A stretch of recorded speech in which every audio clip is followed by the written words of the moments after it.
नमस्ते। हम सब होली खेलते हैं और कुछ दिनों बाद वो रंग उतर भी जाते हैं, है ना? पर कभी सोचा है कि क्या कोई ऐसा भी रंग हो सकता है जो कभी न उतरे? आज की हमारी ये चर्चा इसी गहरे सवाल के बारे में है। ब्रह्मा कुमारी की शिक्षाओं के आधार पर हम होली के आध्यात्मिक अर्थ को समझने की कोशिश करेंगे। तो आइए इस जाने पहचाने से त्योहार को, जिसके बारे में हमें लगता है कि हम सब कुछ जानते हैं, उसे एक बिल्कुल ही नए नजरिए से देखते हैं। इसके असल मतलब की गहराई में उतरते हैं।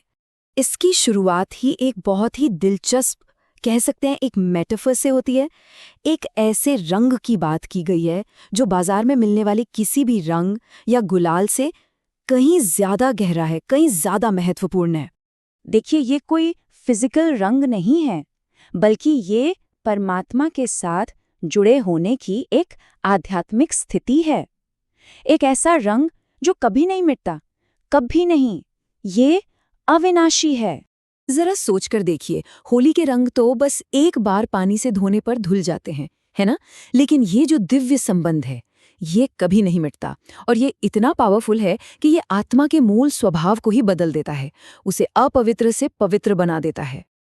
अच्छा, अब आते हैं सबसे दिलचस्प बात पर, और वो ये है कि इस त्योहार का जो नाम है ना, होली, उसी में इसका सबसे बड़ा राज छिपा हुआ है। इस इंटरप्रिटेशन के मुताबिक होली शब्द सिर्फ एक नाम नहीं है, ये अपने आप में एक बहुत गहरा संदेश है। होली यानी जो हो गया सो हो गया, जो बात बीत गई सो बीत गई। मतलब ये त्योहार खुद हमें याद दिला रहा है कि let go of the past.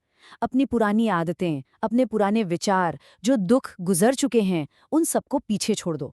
और देखिए, ये बात कितनी खूबसूरती से त्योहार के सबसे बड़े रिवाज से जुड़ जाती है, होलिका दहन से। ये एक 2 स्टेप प्रोसेस है। पहला स्टेप, होलिका की आग की तरह अपनी सारी पुरानी नेगेटिव बातों को जला दो। और दूसरा स्टेप, जब वो जल जाए तब जाकर नए दिव्य रंग से जश्न मनाओ। अब सवाल उठता है कि भाई, अगर ये इतना ही आसान है तो फिर हम सब इस अवस्था को पा क्यों नहीं लेते? क्या चीज हमें रोकती है? इसका जवाब है एक अंदरूनी संघर्ष, एक तरह का भ्रम। कहा गया है कि एक विरोधी शक्ति है जिसका नाम है माया। और इस माया का काम ही यही है कि वो हमें उस दिव्य संबंध से दूर खींचे, हमें हमारे पुराने नेगेटिव तौर तरीकों में ही बांध कर रखे। अक्सर हमारे मन से यही आवाज आती है ना कि अरे, मैं ऐसा करना तो नहीं चाहता, पर क्या करूं, मेरी आदत ही ऐसी है, मेरा संस्कार ही ऐसा है। और बस हम अपनी कमियों को ही अपनी पहचान मान बैठते हैं और उसी जाल में फंस कर रह जाते हैं। तो यहाँ पर एक बहुत ज़रूरी सवाल पूछना बनता है। ये जो आदतें हैं हमारी, जैसे आलस हो गया, लापरवाही हो गई, पुरानी बातों से चिपके रहना, क्या ये हमारा असली दिव्य खजाना है या फिर ये रावण यानी बुराई का खजाना है? तो फिर सवाल है कि अगर कोई इस माया के जाल से निकल जाए, इस अंदरूनी रुकावट को पार कर ले, तो आखिर में उसे हासिल क्या होता है? कौन सी है वो मंजिल?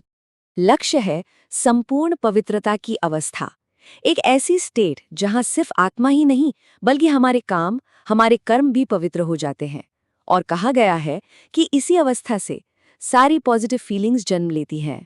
मतलब जहाँ पवित्रता है, वहाँ शांति, सुख, प्रेम, आनंद, ये सब तो अपने आप आ जाएंगे, क्योंकि पवित्रता ही इन सबकी माँ है, इन सबकी जननी है।